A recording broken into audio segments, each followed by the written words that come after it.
Hello and welcome to Craftwork, a podcast by writers for writers. Craftwork is recorded in Fredericton, New Brunswick, on the unceded and unsurrendered territory of the Wolastoqiyik, the people of the Wolastoq River. I'm Miriam Riche. And I'm Mike Thorne, we'll be your co-hosts. The music for this podcast is composed and recorded by Randy Nickel-Schroeder.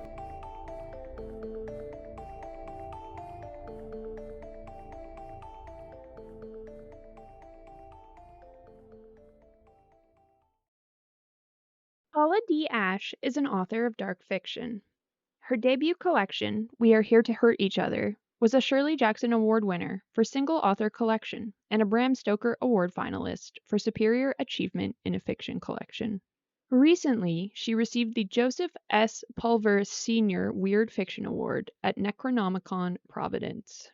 Paula was also an associate editor for Vastarian, a literary journal. She lives in the Midwest with her family.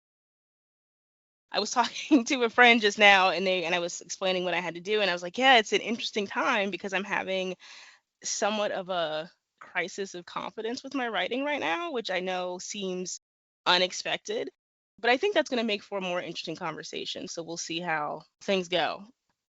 Two things I want to say right off the bat. One of them is that I hope we can help to boost your confidence because you are an excellent writer. And second, I've recently been struggling with a similar thing. So I don't know if it's something in the air or what, but I can relate to what you're describing. Miriam will attest, I've had a lot of dark nights of the soul about my writing recently. So yeah, I know. I appreciate that, Mike.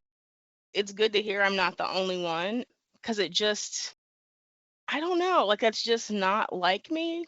It's one of those things where it's like, okay, I need to work through whatever this is.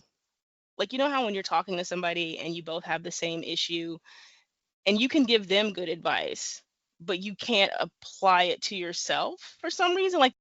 That's what's happening. I have friends who are blocks and I'm like, hey, try this, try that, blah, blah, blah. And they're like, oh yeah, that works. And then I try to do it myself and I'm like, nope, that's not it. It's like trying to, play chess by yourself. It just doesn't really work. What kind of advice do you give your friends when they feel blocked?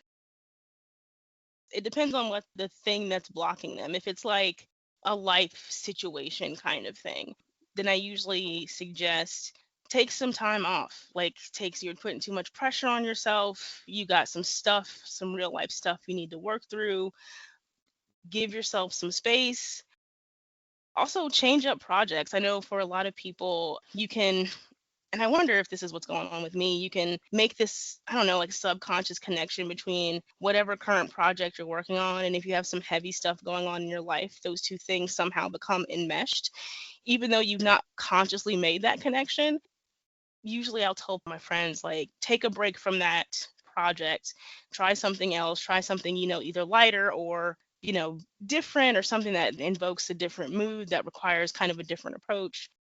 But if the block is more in regards to the storytelling itself, if it's in regards to being stuck at a plot point and not knowing how to move forward, or that, the infamous, you're in the desert, how the story begins and that's kind of it, to just seem to go on, infinitely.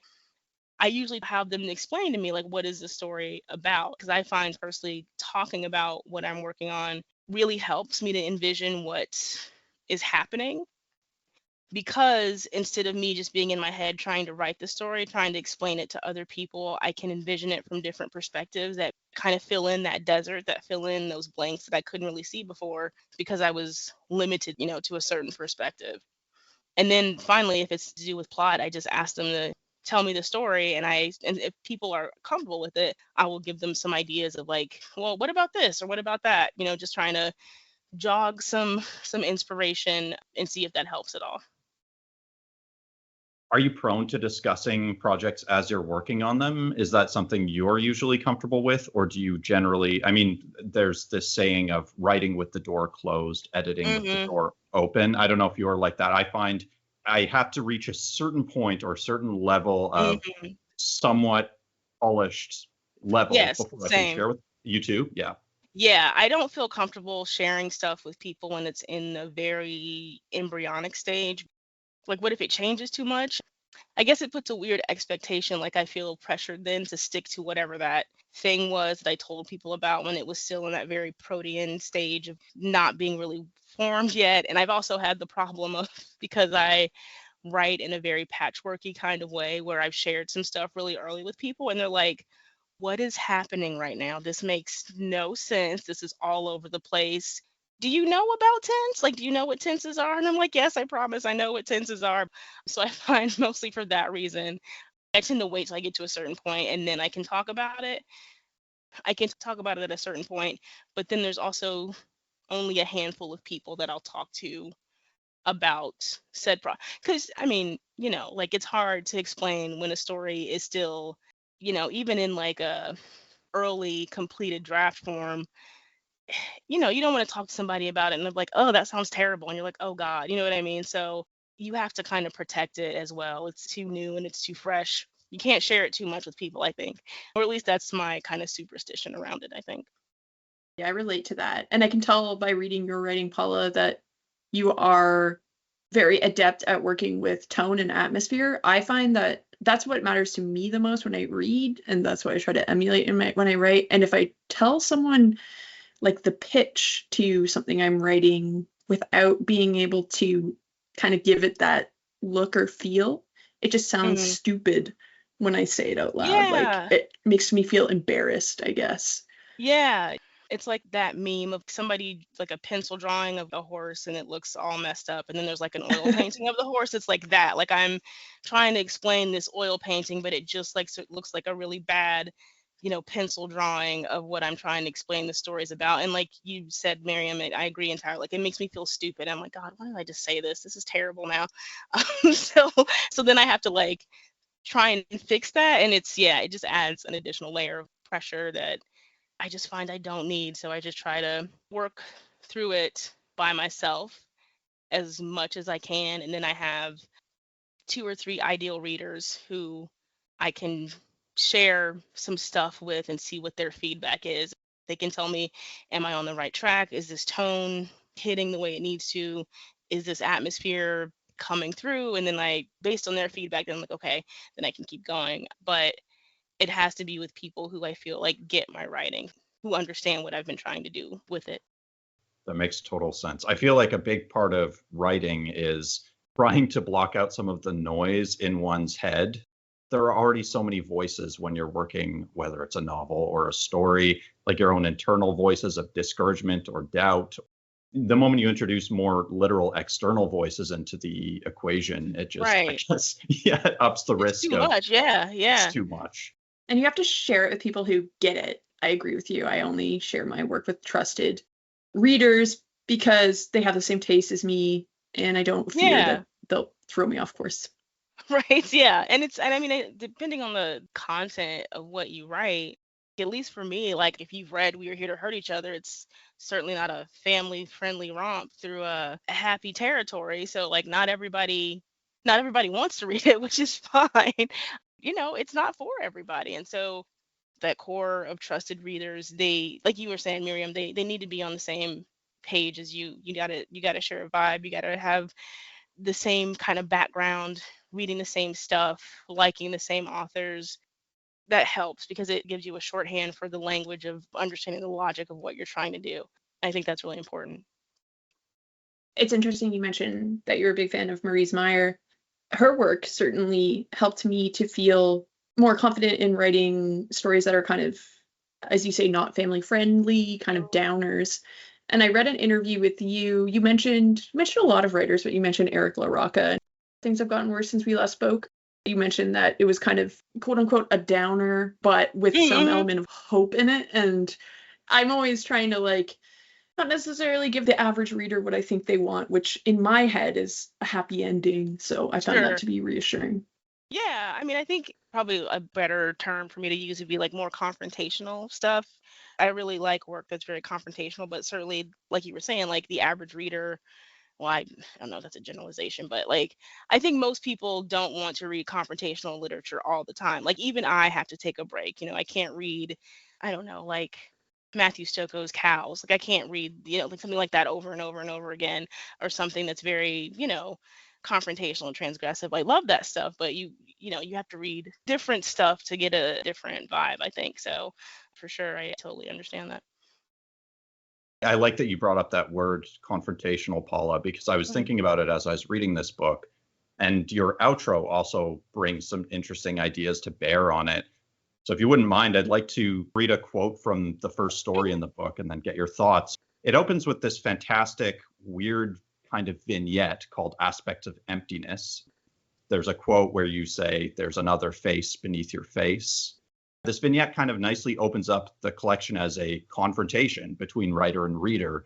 So I was wondering, I know these questions can become tiresome as a writer of horror and dark fiction myself, but did you intend, I guess you did, for this collection to be confrontational? Because for me as a writer of dark fiction, I sometimes think of it as a defense, like I'm trying to ward off the things that frighten me or exercise myself of the things that disturb me.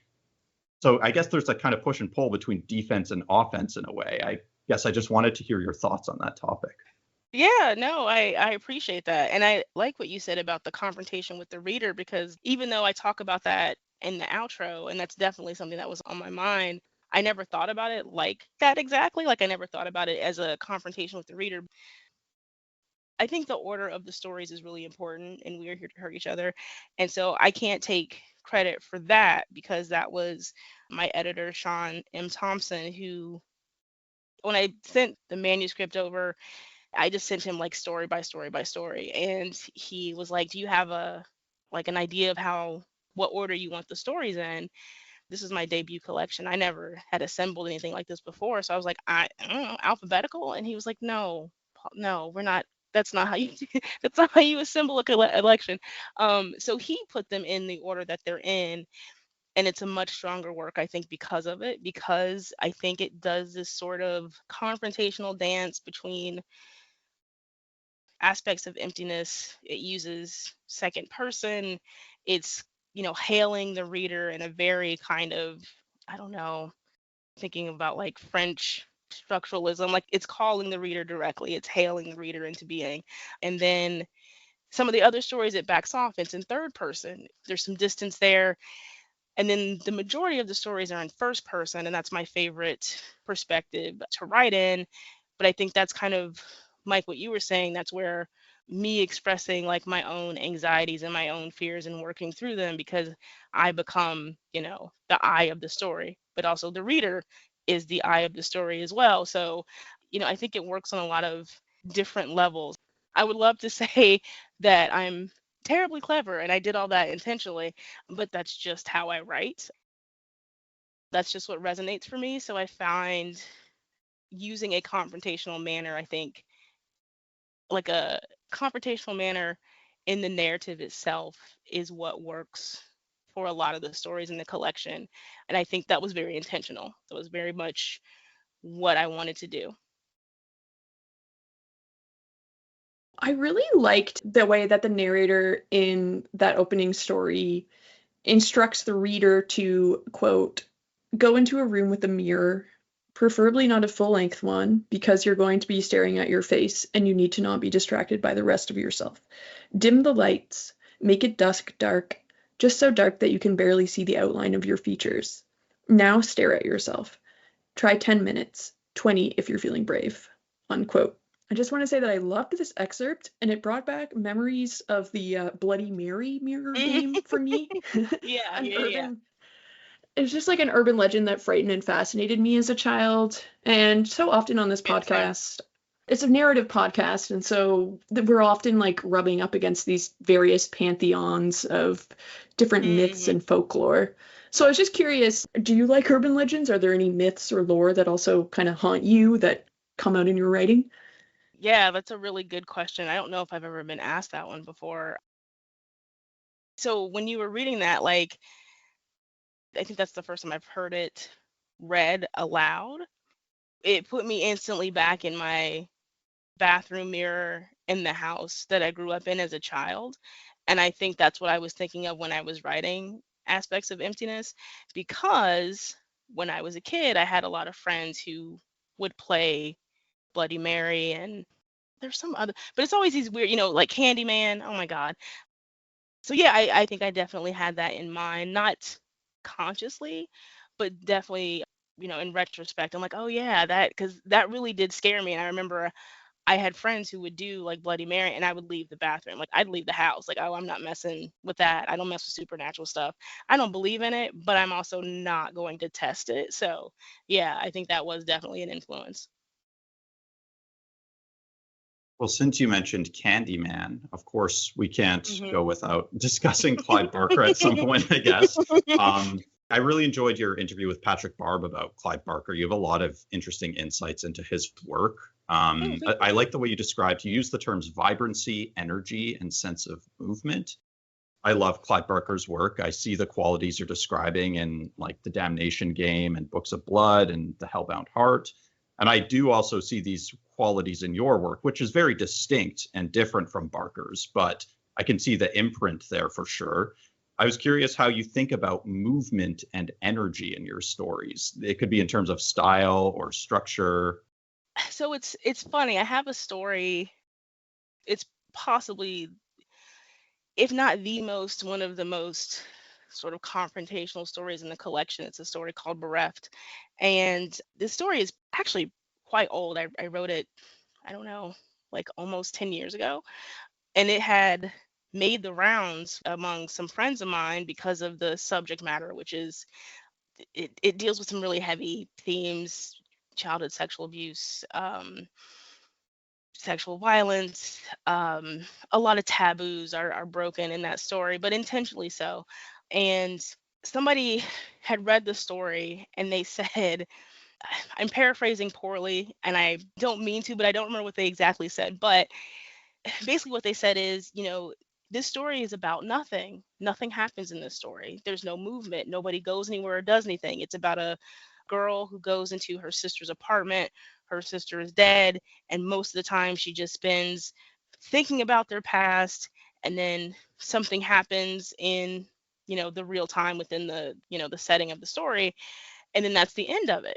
I'm trying to avoid spoilers, and that feedback really bothered me. Like, it really shook me because I thought, oh my God, nothing happens in this story. It's just some chick thinking. And I'm like, how much of my work is just some chick thinking about stuff?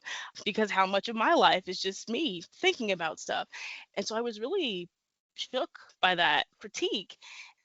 But I realized, over time, and then as I got more feedback about that particular story and refined it a bit, some stories, and I know I'm not going to be able to give examples of others, but for some stories, the movement, the energy, the dynamism, it's an internal kind of movement. It's character development. I have other stories that are much more oriented in terms of like movement in the physical world. So, for example, the novelette at the end, Telesignatures from a Future Corpse, is a story about two detectives who are investigating a series of child murders, and they are moving, they're investigating, they're going to crime scenes, they're going to their headquarters, they're in the car, they're on the chase, like they're doing stuff, they're moving.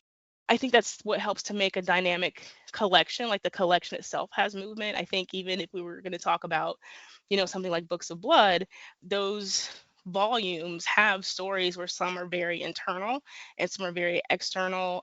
Even in the Hellbound Heart, much of that is people thinking and talking and, just kind of standing around in various ways. Of course, there's also, action and movement and things like that. The adaptation, the film adaptation of Hellbound Heart, which is Hellraiser, has to do a lot to give these characters more things to do in physical space. So I think, honestly, the more I write, the more I feel comfortable with that. Like, some stories are just going to have a more internal energy, and some stories are going to have a more external energy. And I think you can tell a powerful story through both sort of modes, but I think it just depends on what you're trying to do with the story. That determines the type of energy you want to depict.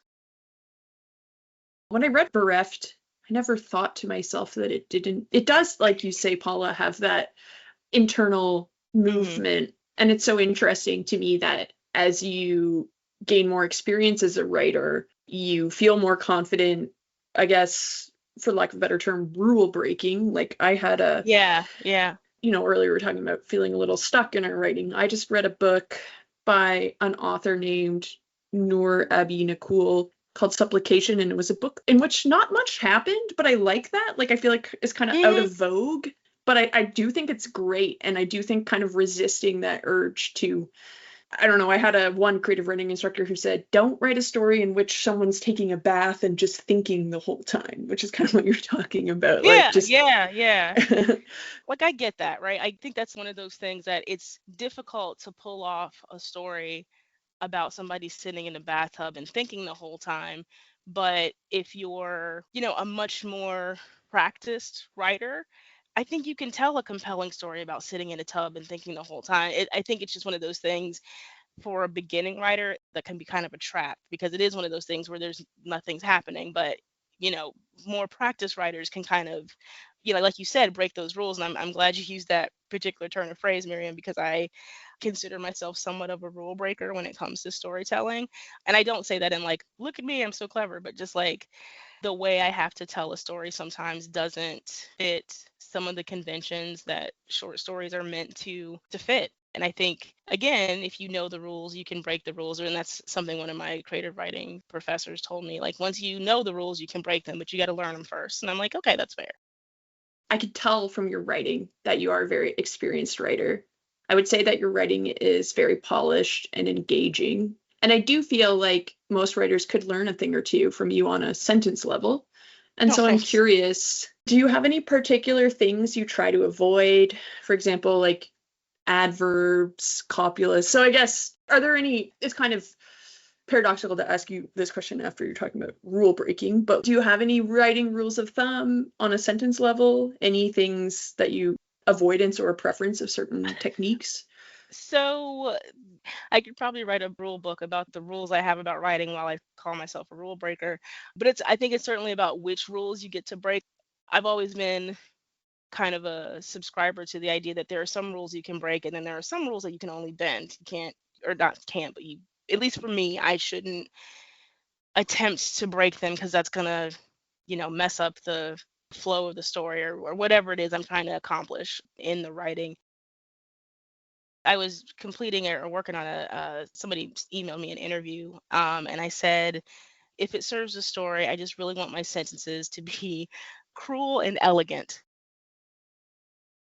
So, I mean, it's like surface level stuff. I try really hard not to repeat words, or if I am repeating words, like repetition indicates something that is happening, not just in terms of my word choice, in terms of like diction. It's also something about the story itself. It's something you need to pay attention to, because it's either, you know, narratively it's significant, thing. I also just really love language. I really love what some would describe as like purple prose, not to the extent that it bogs down the narrative, but I really do enjoy playing with language. So a lot of times, like, I'm not a poet by any stretch of the imagination, but I do utilize some poetic techniques. So I try to do a lot of internal rhyme sometimes within my prose. I'm becoming a little more bold about that. And does it come off a little sing-songy sometimes? Yes, but the trick of it is, like, it's okay if it's a little bit of sing-songiness throughout a longer, well, a short story, or even, maybe a novella, or even, heaven forbid I ever write a novel, but that's a different discussion. But there can be a little bit of sing-songiness, provided the subject matter isn't frivolous, I think. I know that sounds weird to say out loud, but those are the kind of rules that I kind of set out for myself when I write, because I want to keep the reader's attention. I want to move the story forward. Pacing is super important for me, because I I have ADHD. So, like, if your story doesn't grab me and keep me there, my brain is gone. So I have to write for the way that my brain works. So pacing's super important, but I also love language. So I try to kind of quickly have these flashes of, like, linguistic flair, I guess, but then keep the story moving. I try not to drown in my own sort of playing with language, because at the same time, there's a story to tell. There's narrative, there's characters who need to be developed, and they need to go through some stuff. So trying to keep all of that kind of balanced, I think, is how I shape what rules I'm going to break or bend in a story. Obviously, your prose is very important to you. As Miriam was indicating, you can see the care you take. And I like that phrase you used. I think you said elegant and cruel. Is that what you said? Yeah. As I was reading this book, I was just so excited by your voice. To me, the actual language of the book is one of its defining features. And I find a lot of fiction I read, it might be a kind of interesting story or an interesting concept, but then the voice isn't there. And that's really what tends to pull me through a work of fiction. So reading such a kind of assured and also very dexterous voice, like I noticed a lot of flexibility in the book. You're doing very different things tonally and stylistically from story to story.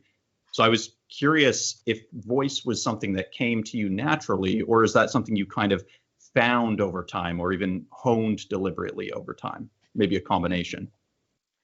So I also have what I consider to be an intuitive understanding of language. I've always been like that since I was pretty young. And I don't say that like to toot my own horn or anything, but like I've just always been really into words. I understand words and I understand language. And it's one of those things where I have a really strong grasp of grammar, but if you ask me to explain grammar, I can't. Like stuff fits the way it does because that's how it works. I don't know how it works that way, but that's just, that's what it does. So as far as voice development, I think it's just sort of both a spontaneous development, but also something that I think, tried to craft over time. I've mentioned before in other interviews, and probably almost everyone, as often as I mentioned Clive Barker, I also mentioned Toni Morrison, because I read The Bluest Eye in high school, and I remember reading it, and I didn't realize you could do that with language. Like, I didn't realize you could play with language like that, and you could have that level of like dexterity and mastery. And I was just, to this day, like, who can write like Toni Morrison? Like, like nobody. So reading her work really opened the doors of possibility. I feel like it's a strength. I don't have to write like everybody else. It's dangerous to do that because, you know, people can pick that apart, or they won't like it, but for me, I feel like that's one of my biggest strengths, is that my voice doesn't sound like other people's voices, and I don't write in a way, this sounds bad, but I don't write to be too easily digestible, if that makes any sense. Like, I'm going to play with language and I'm going to, tell some pretty challenging stories about some challenging stuff. And I'm going to do the things that I like. And not everybody's going to enjoy that. That's okay. But I feel like I have to be true to myself. And so that sense of like confidence, that is definitely something that's been hard fought, because when I was, and this is not me, talking smack about, creative writing programs, like that, but like, as, I'm sure you both know, when you're in that gauntlet of being in a graduate or undergraduate or graduate level creative writing class, you know, part of what they're supposed to do, both the professors and your peers, when you do peer responses and things like that, is to kind of question, why are you doing this? Why are you making these choices? Why do your characters talk that way? Why is your prose like this? But that was super helpful for me, because once I figured out why I was making those choices, I could make stronger decisions about how to utilize, those various techniques and tools in the story. But it wasn't always, my my work wasn't always well received when I was in my undergraduate creative writing program. Not to say that it was received poorly, but I got a lot of questions like, for example, I've always written in first person. I was an undergraduate in the late 90s, early 2000s, and first person was not a particularly popular perspective. It was seen as, I don't even know if experimental would be the right term. It was just seen as very unconventional and difficult to manage, and I was just very stubborn about it. But I felt, intuitively, that's how I wanted to tell the story. And even to this day, because I have such a preference for first person, I often find when I'm writing something in third person, I kind of doubt myself, because third person to me can be so, like everybody writes in third person, you know what I mean? Like that's the basic third person past tense. That's how you're supposed to, tell a story. And so I doubt myself when I do third person. And so I try to salvage it, I guess, by doing third person present, which drives some people nuts, but It's a blessing and a curse to get Sure. unsolicited feedback. So, and I can tell, I think, from speaking to you, like, I think the best antidote for me, at least, to kind of have this confidence is to just read widely, to read, supposedly highbrow, lowbrow, like genre Yeah. classics, different centuries, decades. And I'm wondering, so you mentioned Clive Barker, Toni Morrison. What were some of your other major formative influences as a writer, and what are some of your favorite books? That's always a tricky question when you ask a writer that, but They can so be just the favorite books of today, your mood okay. today, if you Um, prefer. I mean, certainly I can talk about a few. Like I know, I have like my trinity, which is Toni Morrison, Clive Barker, and Elizabeth Massie, who is a horror writer. She's this, sweet Virginian lady who lives near I think in like the Shenandoah Valley or somewhere over there. She's sweet as can be, and she writes some of the most intense, confrontational, messed up stuff you can ever read. She has a short story called Abed. It's a post-apocalyptic zombie story, but it's really unlike any you've ever read. And it's one of those stories that if I think about it too much, I start to get nauseous. But I mean that as a compliment. And she's just incredible. She's an incredible writer who also kind of showed me that you can write stuff that's confrontational. You can write stuff, and you can write stuff that's very human as well. By human, I mean you can write about relationships and psychology and how people see themselves, how people see the world, and also do that within a very horrific and confrontational framework. I really love Tanith Lee. Her language has always just been so dreamlike and surreal, but also very precise. China Miéville is another. The Scar is one of my favorite books of all time. I try to read it at least once every few years. Some more contemporary writers, and not to say that China Miéville isn't contemporary, but you know what I mean. I just finished reading not too long ago Donyae Cole's Midnight Rooms. It's a kind of classic gothic with a biracial black and white British heroine, and she gets married to this guy, and she has to go live, in his sprawling mansion that's far off in the middle of nowhere, and gothic hijinks ensue. It's really beautifully written, very surreal. Zen Rocklyn's Flowers from the Sea is always on my mind. Sophie White, she is also one whose work I'm really looking forward to reading more of. Where I End by Sophie White is incredible. It is a confrontational read for sure. It's first person, and it's written in such a way where you know that the narrator is unreliable, but that doesn't impact the empathy you feel for her, even as she makes some pretty, we'll say, dangerous choices. The less you know, the better. Just like try to go in as unknowing as possible. But it's an amazing book. You use the term Gothic. This is something I really wanted to ask you about. And since you mentioned Toni Morrison, who wrote Beloved, which is one of the greatest American Gothic novels, I saw a lot of really intelligent engagements with Gothic conventions in your collection. I was thinking particularly of Exile in Extremis, which is a really clever contemporary spin on the epistolary Gothic. So I was just curious what interested you about those conventions of epistolary horror from a writer's perspective. I think you had mentioned in the review that you'd posted on social media for We Are Here to Hurt Each Other, which thank you again for that, about the Gothic. And I was like, it's so fascinating. And I don't mean this in like a negative way, so please don't take this in that way.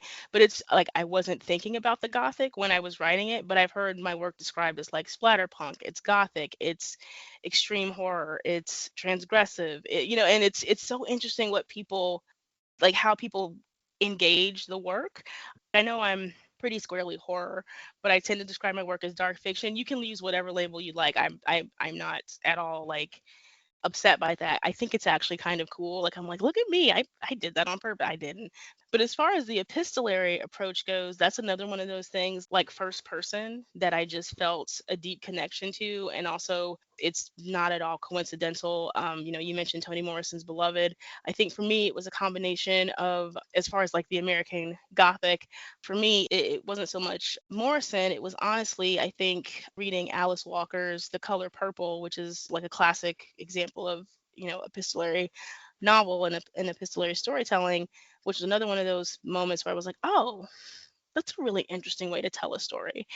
And I was also really fascinated by a story by Gemma Files, who's another phenomenal writer, particularly in terms of short stories. I absolutely adore her work.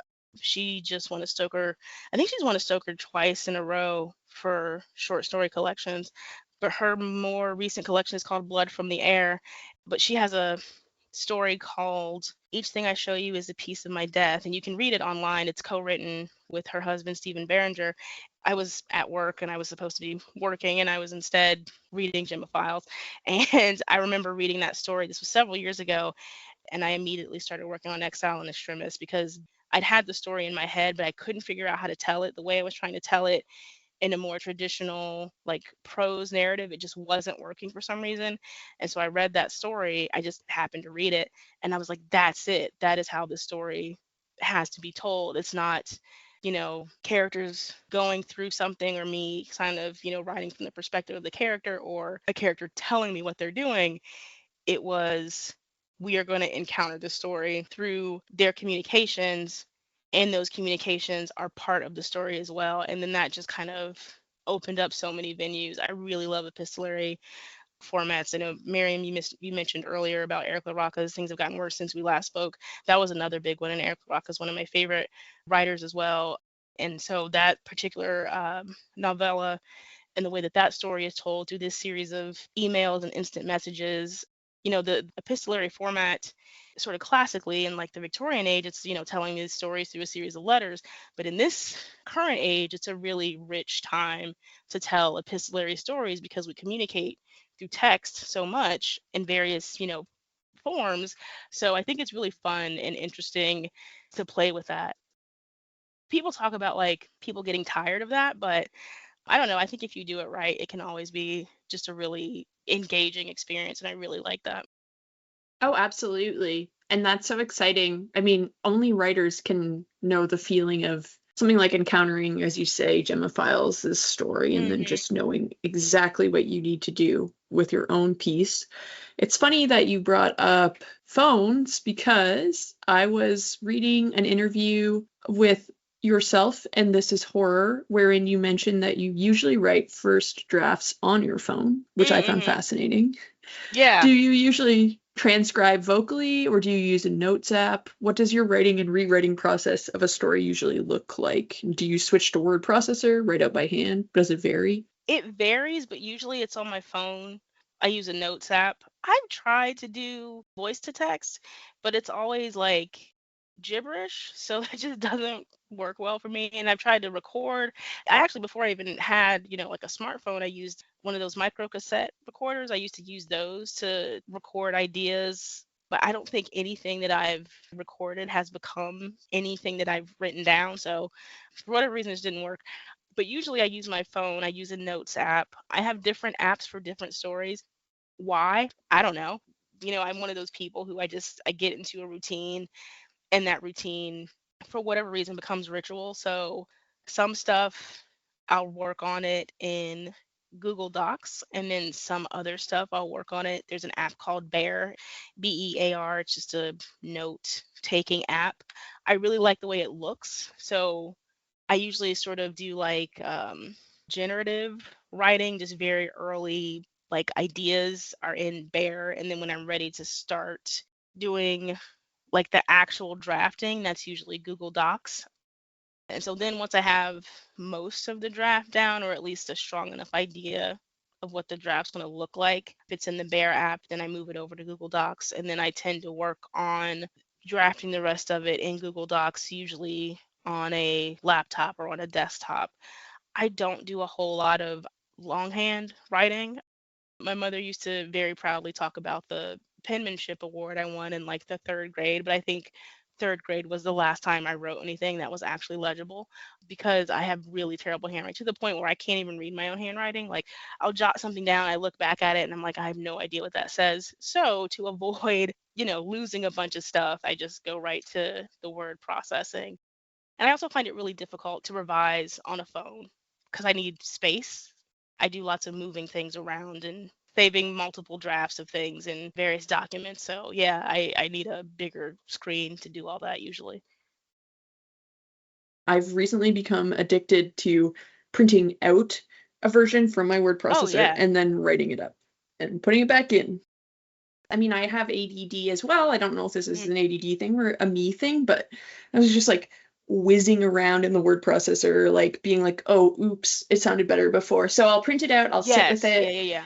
and work on it, and then I'll just like take my revisions and edit my document from my handwriting, I suppose.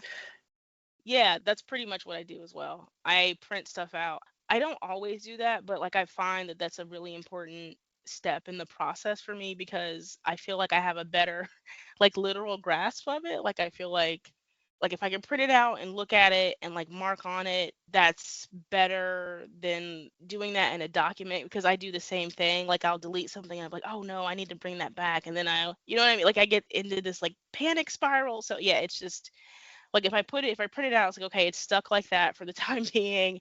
I can change it and then retype it. And sometimes that process of retyping it can be really generative as well, because stuff I didn't even plan to put in there will just, pop up sometimes. So my process is pretty similar as well.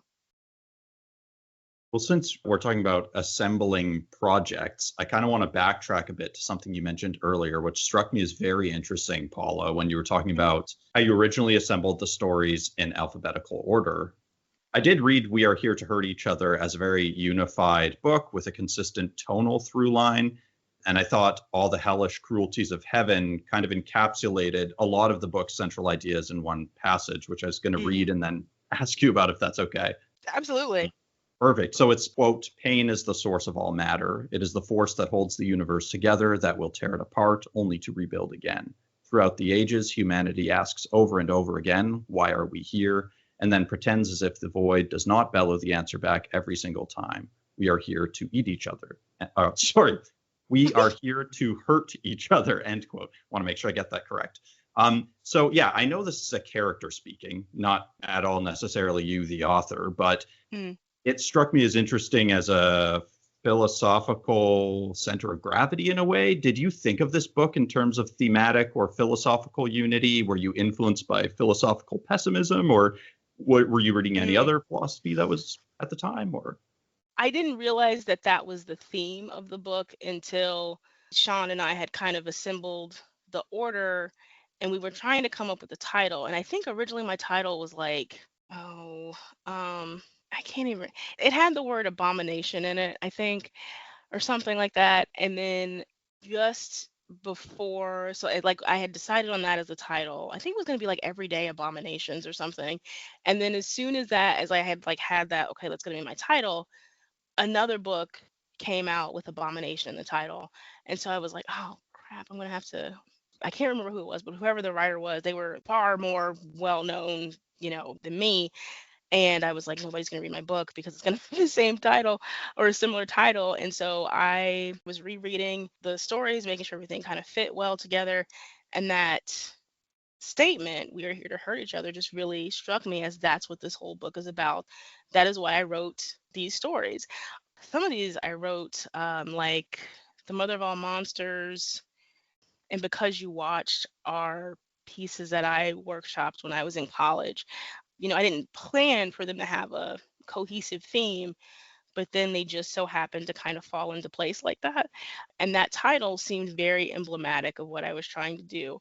And in regards to the philosophical aspects of it, I do like my pessimists. I do like to read, at the time, I was reading a lot of Schopenhauer. I was reading a lot of yeah, I was reading a lot of just real cheer. Just author's such a cheerful guy. I was reading a lot of Schopenhauer and Heidegger and Hegel, who was not so much pessimistic and in the pessimistic kind of mode, but And I was particularly moved by, I was reading Thomas Ligotti. I discovered Thomas Ligotti's work. And the conspiracy against the human race was such an eye opener for me because it felt at the time, and in some ways it still does, it just felt like somebody is finally saying the quiet part out loud, right? Like somebody is finally saying what I've kind of felt for a long time. Now, I don't subscribe as severely to cosmic pessimism as I did, a few years ago. At least in terms of my writing, it's a very, very big part of what I like to write. I was also reading a lot of David Peake and Eugene Thacker, and there's another name I'm forgetting, and I can't think of who it is. But anyway, but yeah, so that was very much influenced by that kind of work and those kinds of philosophical approaches, and just having the guts to say that. I think to say the quiet part out loud, as it were. Now, and I talk about this in the outro, I don't think that's the only thing that we are here to do, but from certain vantage points, the title, I think, is accurate. I see the influence of all of those thinkers in your book. I guess in terms of style, there's a way that like Sioran, for instance, and also Thacker use a kind of aphoristic style. And I saw that in some of your work too. I don't know if that was a conscious thing, but it showed up in the texture and the structure of the stories. All this to say that I can see a lot of ideas percolating in this book. I really appreciated that about it. And it's funny because that story in particular, All the Hellish Cruelties of Heaven, I am currently, and I've been working on this for months, I'm trying to write, I don't want to call it a sequel because that sounds, a sequel, but I'm trying to write, we'll say, a continuation of that story. The companion piece title is All the Heavenly Mercies of Hell. This new companion piece doesn't seem to want to gel together as tightly as All the Hellish Cruelties of Heaven, but I also have to remind myself that when I wrote All the Hellish Cruelties of Heaven, it wasn't like that either. Like it took a lot of refining it and editing it, obviously, to get it to that polished state. So I'm trying to be patient with it, but it's hard. So I did read a couple of interviews wherein you spoke about challenges you were having with writing longer works of fiction. I can relate to this for sure. Is Transubstantiation Blues the longest piece? Will this, when it's released, be the longest piece you've ever written? Now that it's behind you, do you have any best practices or lessons learned to take into your next book-length work? So I'm still in the process of writing it. It's not behind me.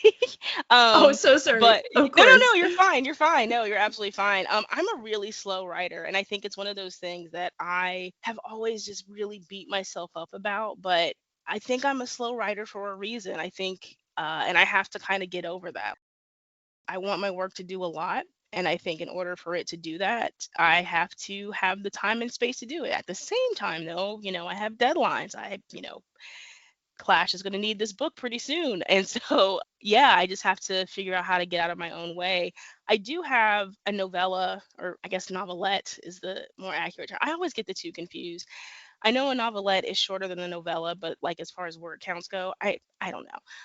But I had a novelette published in a collection called Four Ghosts. It was a collection of 4 other novelettes or novellas written by 4 other authors. And that was published in 2013, I believe. And it's one of my first published works. I will say it reads like it was one of my first published works, but it's got some promise. It's not the best thing I've ever written, but it's not the worst either. I'm trying to work on not judging my own work, but like it's hard. But for my story in that collection, it's called Mater Nihil, and it really starts the whole playing around with me kind of creating these cosmic horror influenced deities that kind of show up in like some of the pieces and We Are Here to Hurt Each Other. I wrote that in just like an ADHD blur. Like I think I wrote the first draft in a week, which is remarkable for me because I don't write that fast. And then I edited it in like, I don't know, maybe a week or two. The whole process was not ideal, but it was my first time really publishing anything of that length. So I was just kind of excited to do something.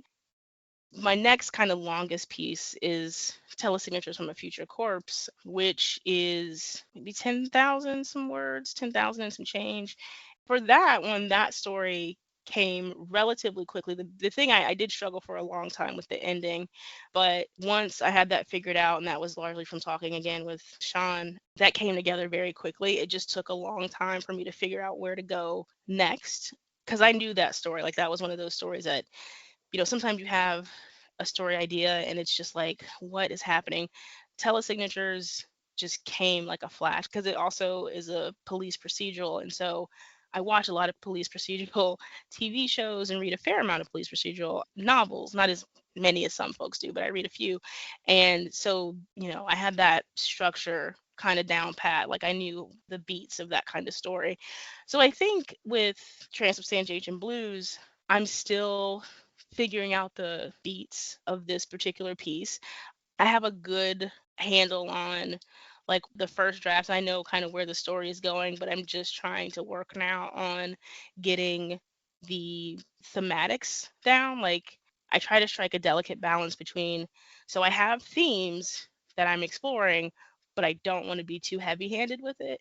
And so trying to strike that balance between, okay, these are the themes that are naturally kind of evolving and erupting from the story versus, okay, how do I translate this to the reader in such a way that it makes clear that these are the themes, but it's not like a PSA or something.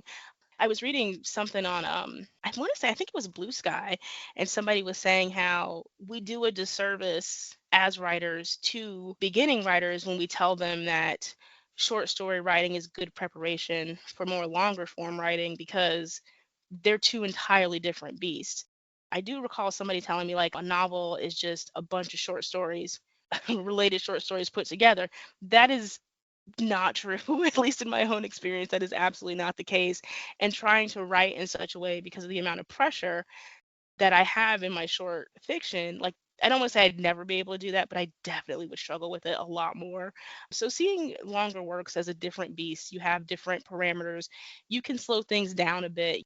There's more space, I think, for the story to go in different places. For me, that's really kind of been like the guiding force when it comes to longer works. I also thought that writing short stories would be a good prep for writing a novel. I'm trying to work on my first novel, and it is not, but at the same time, I can relate to you taking, kind of. Like, it helps the kind of workflow to be prosaic. Like, I listened to an interview with Donna Tartt. She wrote, like, The Secret History. She calls herself a miniaturist, and she says she'll only release a book every decade or so because that's just how she works. She wants to create these very almost like doll houses in degree of extreme detail. And if that's what you like to do, I don't know, it's hard to cut yourself slack if you work slowly. I was desperately seeking for ghosts in preparation for this on my Kobo. Is it available anywhere to buy? Like, I wanted to read it, but I mean, I understand. I think it's probably great, because I know I read The Mother of All Monsters, which you also published in 2013 as a standalone book, and it was excellent. So 2013, I'm sure you were killing it on all fronts. Yeah, it was a big year.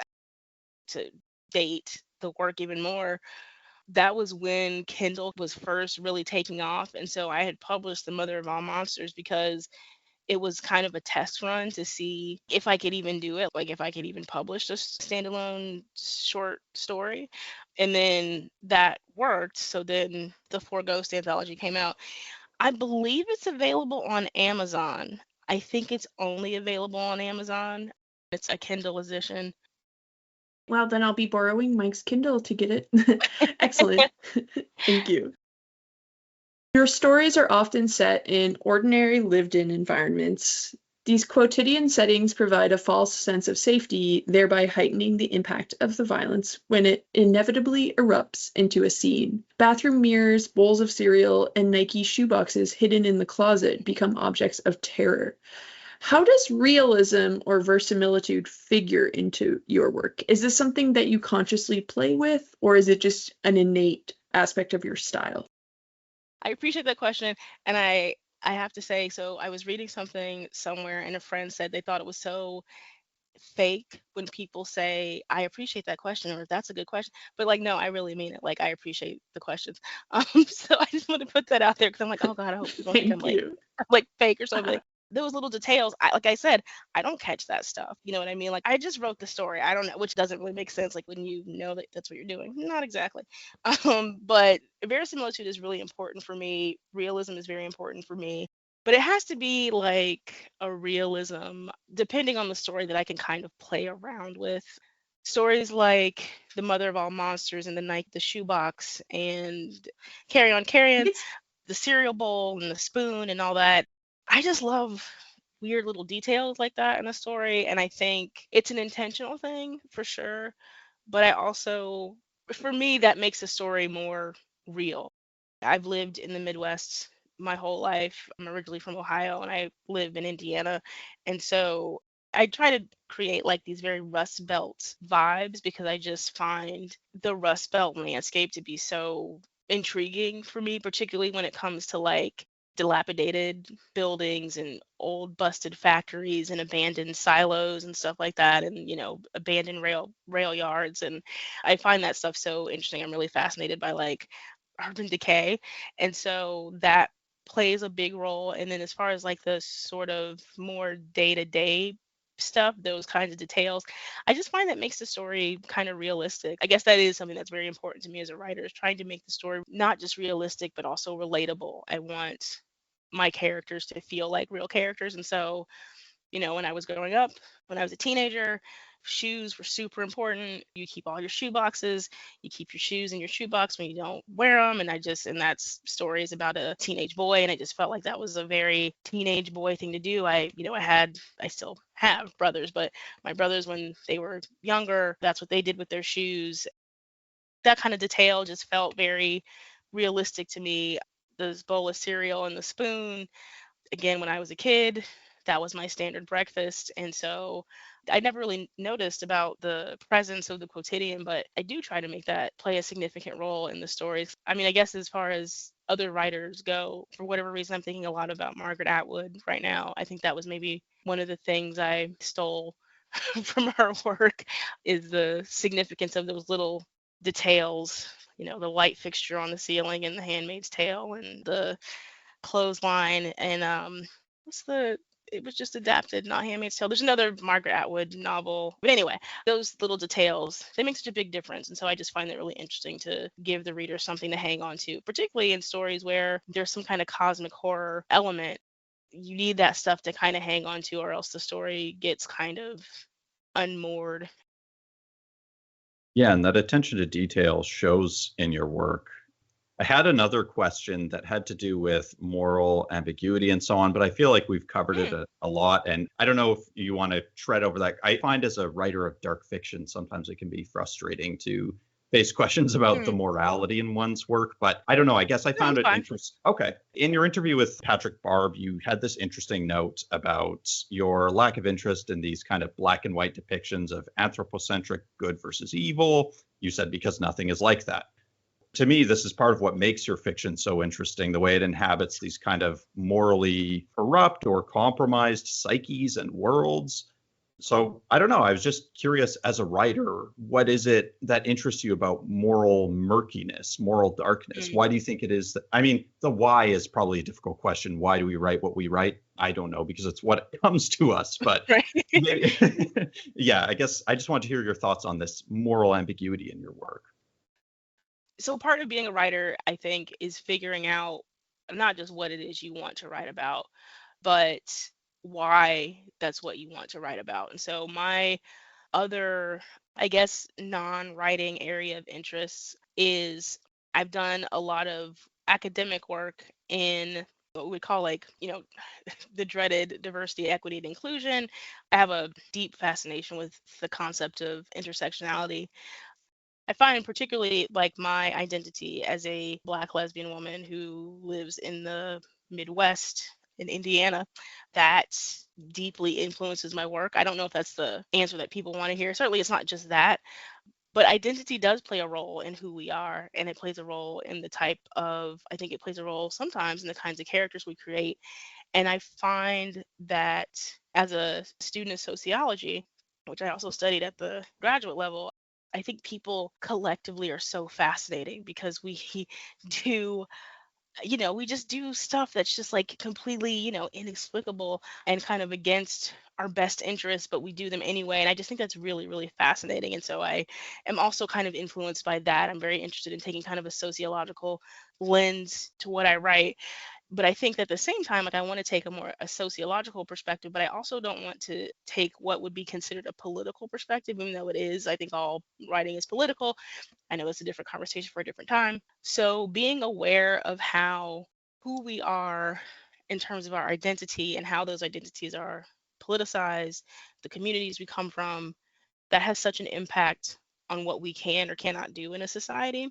And then in turn, that also has what we would consider like moral and ethical consequences, and they have moral and ethical causes. And so I think I'm really interested in exploring that, but I don't want to do it in such a way where I'm like, you know, here is a queer person of color and they are suffering in society because of that. Like, I'm not interested in that kind of storytelling, but I'm interested in a more sociological, I guess, and philosophical manner.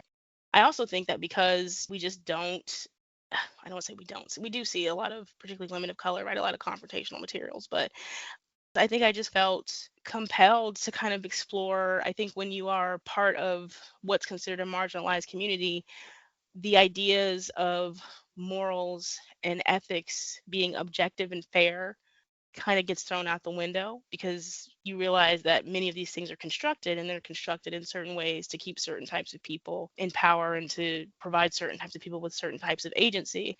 So I think it becomes, at least for me, I can't speak for everybody else, but at least for me, it was necessary to play around with and kind of explore that and see how does that impact and influence the choices that we make based on those kinds of characteristics of identity. And that's not something I do overtly, but it's in there. I think you're speaking to the richness of your work and the depth of what you're grappling with in your material, and part of what makes your work so urgent and unique and I think vital. Thank you. Thank you. With Celine McLeod of Horror Tree, you mentioned that, quote, I rarely base my characters off of real people. The story comes with the characters, and I just write about them. However, I will steal the shit out of some dialogue. I'll snatch that diction and cadence in a heartbeat, unquote. And I don't want to make you admit if you're an we're all eavesdroppers here. Are you an eavesdropper? Are you an avid movie watcher? What do you listen for? And what is that X factor you're looking for? I love movie and TV dialogue because it's so clean and everybody sounds really smart. There's no pauses, there's no repetition, unless it's intentionally written that way in a very, obviously like performative way. It's so much cleaner than the way that people talk in real life. So that is definitely an influence. But at the same time, because of my sort of need for some level of grounding realism, I also have to be careful to make sure that my dialogue doesn't sound like it's for a movie. You know what I mean? Like it's for a TV show or a movie, because I'm writing. So I have to kind of strike a balance between making it polished and authentic to the character, but it can't be too polished. People who have critiqued some of my work because of that, because the dialogue is kind of messy, but it's intentionally messy. It's messy because people speak in messy ways. But the other side of like listening to conversations, I am one of those people. I listen to people's conversations. Half the time, I don't even want to. Like, I think, again, it's just because I'm neurodiverse.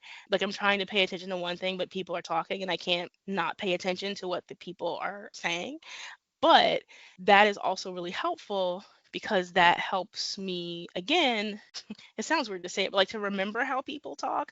Because if you read a lot and you write a lot and you think about writing and you have these characters in your head talking, usually, at least for me, the dialogue is very clean.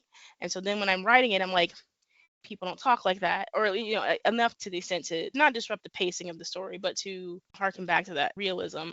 I'm also really interested in different dialects of how people talk, like, the way people from, you know, the northern part of the United States, particularly in places like Minnesota, how those folks talk. I'm a Midwesterner, and so everybody says I have an accent, and I'm like, I don't hear it. But we say, certain things that people from other regions don't say. And then also my culture, the way Black folks use language is different than other people. And depending on what cultures you come from, you might use a different language altogether. And so I think that's really fascinating. I try to capture that as well. Sometimes it works and sometimes it doesn't. But I think I'm a little more lenient on myself with dialogue. I know one thing I absolutely cannot stand is long, like big paragraph chunk of dialogue. That drives me crazy. So I try to keep it as realistically short as I can. I also hate long chunks of dialogue. I just think they look ugly. But luckily, Yeah. Maurice Meyer, she taught us about the Library of Gestures, which we That's keep true. using. I don't even know if she remembers saying that, but yeah, try to like pepper it through. I watch a lot of Yes. reality TV, just steal from reality TV. Oh, Those are that's interesting I people. never thought about that. That's smart. Like it's edited, but it's still how people talk for the most part. So yeah. Yeah, and I also wanted to point out in that novelette at the end of the collection, I thought you did a really good job with that kind of almost staccato rhythm of procedural and noir dialogue. You really got that rhythm down, which is difficult. Thank you. I appreciate that because that was very intentional and it was very hard. Like I spent a lot of time. I spent a lot of time trying to get the dialogue right with those characters because, like you said, it was police procedural, kind of a noirish story that was very much intentional. So I'm glad that worked out well because, yeah, it was hard. So You got it. Yeah. And I love noir fiction. I thought this is getting that kind of flavor that I like. Like I could feel it in the texture of the story. I love noir work. I find it works really well, particularly for like if you're exploring some kind of cosmic horror stuff. The conventions of noir and cosmic horror, particularly like cosmic pessimism, align pretty well. Yeah, that lack of agency, the sense that there are like external forces governing one's life and hmm so on. You mentioned reading procedural noirs. Have you read anything recently that's particularly excited you? Let me think. This is one of those things I have to say with shame. I don't read nearly as much as I used to, which is a thing that happens, with age and responsibilities. I have a daughter who will be 7 in like a month or so. And so I don't get as much time to read as I want. I don't know if I've read anything kind of noirish per se. To clarify, it doesn't have to be noir. It could be anything. Oh, okay. One thing I'm currently reading is Hailey Piper's Song of the Tyrant Worm. It's part of her The Worm and His Kings series. There's 3 books in the series, and Song of the Tyrant Worm is the last one. It's a cosmic horror story, like playing with like time and like music. It strikes me as kind of noirish because I believe it's set in New York City. And so a lot of the characters are unhoused. And so there's a lot of like, or maybe it's Chicago, it's some sort of metropolis, but the characters are unhoused. And so, there's a lot of like urban, dark, cold, gritty city stuff. I really enjoy that. It's a really engaging series, very fast paced and really cool. So yeah, I guess that's kind of the closest I can think of in terms of what I'm reading that would kind of fit in that genre.